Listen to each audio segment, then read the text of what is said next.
sahabat GPIB dimanapun berada.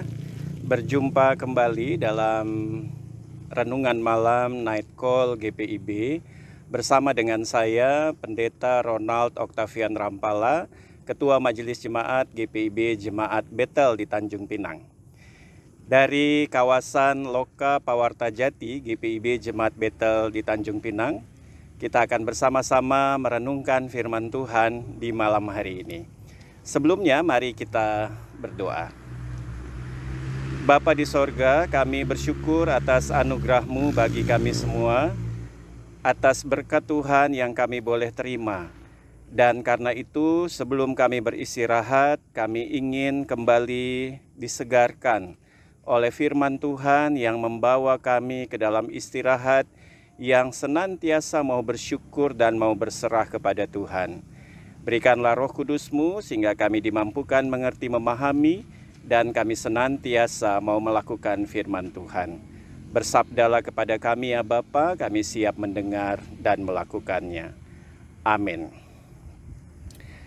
Sahabat GPIB, bacaan Alkitab di malam hari ini dari kitab Ayub pasal yang ketiga, ayat 15 hingga ayatnya yang ke-19. Firman Tuhan menyatakan, "Atau bersama-sama pembesar-pembesar yang mempunyai emas, yang memenuhi rumahnya dengan perak. Atau mengapa aku tidak seperti anak gugur yang disembunyikan, seperti bayi yang tidak melihat terang? Di sanalah orang fasik berhenti menimbulkan huru-hara, di sanalah mereka yang kehabisan tenaga mendapat istirahat. Dan para tawanan bersama-sama menjadi tenang. Mereka tidak lagi mendengar suara pengerah. Di sana orang kecil dan orang besar sama, dan budak bebas daripada tuannya." Demikianlah firman Tuhan, terpuji Tuhan kita Yesus Kristus. Haleluya. Sahabat GPIB, pada saat ini kita kembali diingatkan lewat seorang tokoh di dalam Perjanjian Lama yang bernama Ayub. Ia adalah seorang yang saleh, ia seorang yang jujur, ia takut akan Allah dan pastinya menjauhi kejahatan. Namun ia menderita. Mungkin pertanyaan bagi kita, mengapa orang yang sudah hidup baik seperti Ayub kemudian menderita? Sekali lagi, pokok dari penderitaannya bukan karena Tuhan. Tetapi kita melihat setiap pencobaan itu datangnya dari si jahat. Dan Allah seakan-akan mengizinkan karena Allah yakin siapa anak-anaknya, yaitu orang-orang yang selalu ada bersamanya, yang akan kuat bersama dengan kekuatan Tuhan. Karena itu kita juga bisa melihat bagaimana di tengah-tengah penderitaan Ayub, ia benar-benar mengalami apa yang manusia memang tidak pahami, tetapi akhirnya ia menemukan. Di bagian akhir dari kitab Ayub kita dapat melihat bagaimana Ayub akhirnya mengakui bahwa tadinya ia mendengar Tuhan dari orang lain, tetapi akhirnya ia melihat sendiri dengan mata kepalanya perbuatan-perbuatan Tuhan yang ajaib. Di tengah-tengah penderitaan, Ayub pun akhirnya berjumpa dengan kuasa dan kasih sayang Tuhan. Pada saat ini kita diajak untuk melihat bagaimana renungan Ayub di tengah-tengah penderitaan yang ia alami. Dalam keterbatasannya, dalam penderitaannya, ia tetap bersyukur kepada Tuhan. Ia tetap memuji nama Tuhan. Dan di dalam keterbatasannya, ia tetap mau memahami bahwa ketika seseorang itu meninggal, maka manusia akan berhenti dan beristirahat, baik mereka yang melakukan kejahatan maupun yang melakukan kebaikan. Setiap orang sama. Mereka yang berbuat jahat, mereka yang berbuat baik, ada waktunya ketika meninggal, semuanya akan beristirahat, semuanya akan berhenti dari segala sesuatu yang dilakukannya. Tetapi Ayub mau mengatakan, dalam hidupnya ia tidak pernah berhenti hidup takut akan Tuhan. Ia menjauhi kejahatan. Karena itu ketika ia nantinya kalau menjumpai akan kematian, ia tidak takut. Karena ia telah melakukan apa yang harusnya ia lakukan di dalam kehidupan yang adalah anugerah Tuhan. Namun ia katakan orang-orang jahat, orang-orang fasik, mereka pasti suatu saat akan berhenti menimbulkan huru-hara. Orang-orang yang melakukan kelaliman, orang-orang yang membenci akan kebenaran, suatu saat pun mereka akan berhenti. Dan kalau waktunya tiba, apa yang akan mereka terima kelak? Pastinya mereka tidak akan menemukan keselamatan. Ayub mau mengakui dalam keterbatasannya ketika mengalami duka cita, mengalami kesulitan, ia tetap mau bersyukur. Ia tetap mau melihat bahwa akhirnya ketika waktu itu tiba bagi dirinya, ia sudah melakukan apa yang baik untuk memuliakan nama Tuhan. Saat ini di malam hari ini sebelum kita beristirahat, kita diajak untuk merenungkan. Mungkin di sepanjang hari yang sudah kita lewati, sudahkah kita mempergunakan waktu kehidupan kita untuk melakukan apa yang baik untuk Tuhan?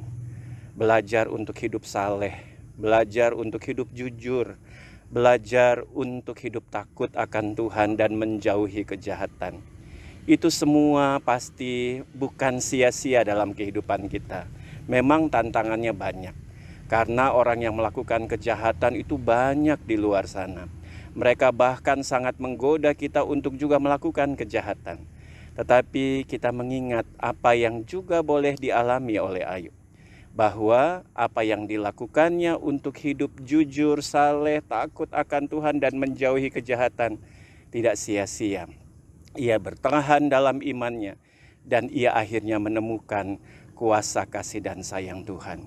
Kita pun mari melawan kejahatan semasa kita hidup. Semasa kita masih diberikan nafas hidup oleh Tuhan, mari kita jauhi kejahatan dan kita mau melawan kejahatan itu.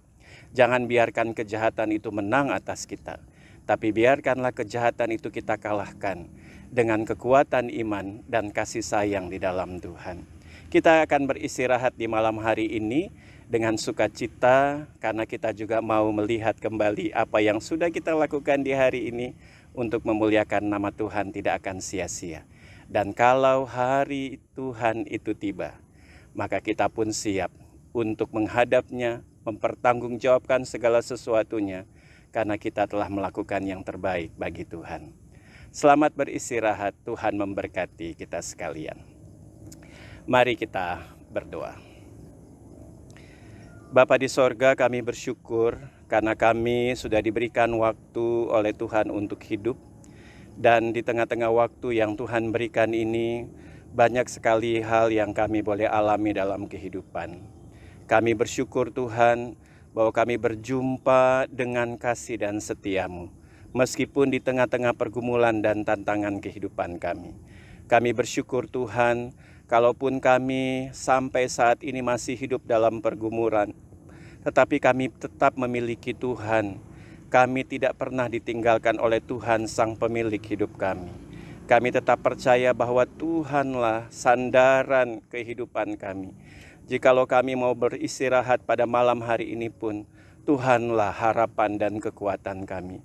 Dan ketika kami diizinkan untuk bangun di esok hari, ini juga semua karena Tuhan.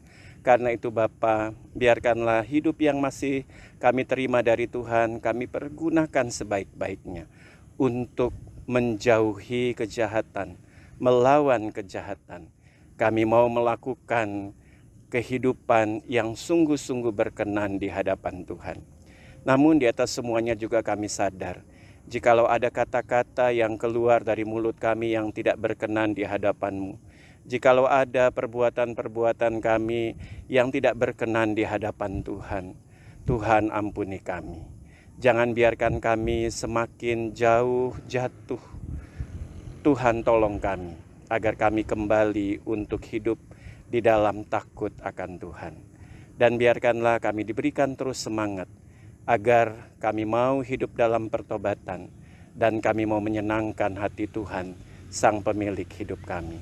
Kami berdoa bagi orang-orang yang kami kasihi, mereka yang ada bersama dengan kami, suami, istri, anak-anak, orang tua kami, atau siapapun yang ada di sekitar kami, bahkan mereka yang membenci kami, bahkan mereka yang tidak suka dengan kami. Kami juga ingin mendoakan mereka karena kami percaya Tuhan juga mengasihi mereka. Karena itu kami mau terus belajar untuk mau mengasihi sesama kami. Kami mau juga berdoa bagi mereka yang saat ini bergumul dalam sakit penyakit, mereka yang saat ini bergumul dalam banyak sekali pergumulan dan tantangan hidup.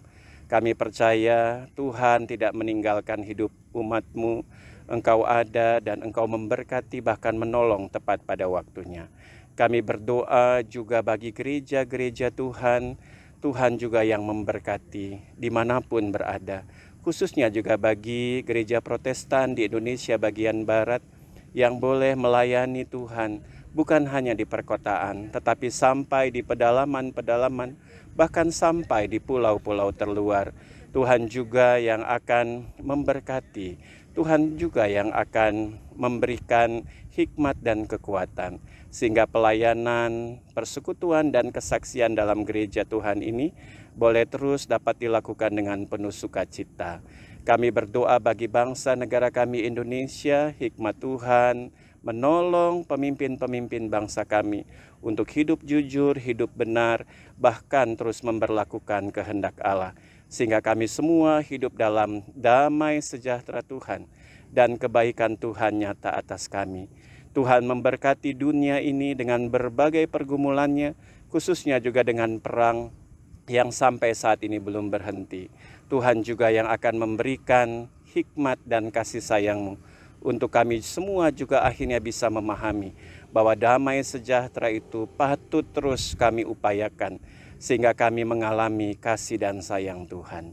Terima kasih Bapa, inilah doa percaya kami. Kami terus berserah ke dalam tangan kasih-Mu. Di dalam nama Tuhan kami Yesus Kristus, kami berdoa.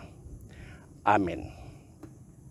Sahabat GPIB dimanapun berada, demikianlah renungan malam Night Call GPIB di saat ini. Tuhan memberkati kita semua.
Kesehatan, Gria Husada Surabaya. Membuka penerimaan mahasiswa baru tahun ajaran 2023 sampai 2024. Sekolah Tinggi Ilmu Kesehatan Gria Husada terakreditasi BAN PTB dengan menawarkan 2 program studi, yaitu pertama, D3 Kebidanan, kedua, Administrasi Rumah Sakit. Ada juga fasilitas yang memadai seperti asrama putri, perpustakaan, gazebo dan hotspot area, dan masih banyak lagi. Pendaftaran gelombang pertama dibuka pada Desember 2022 sampai Februari 2023. Gelombang kedua dibuka pada Maret 2023 sampai Mei 2023. Gelombang ketiga dibuka pada Juni 2023 sampai September 2023. Untuk informasi lebih lanjut dapat menghubungi nomor di bawah ini.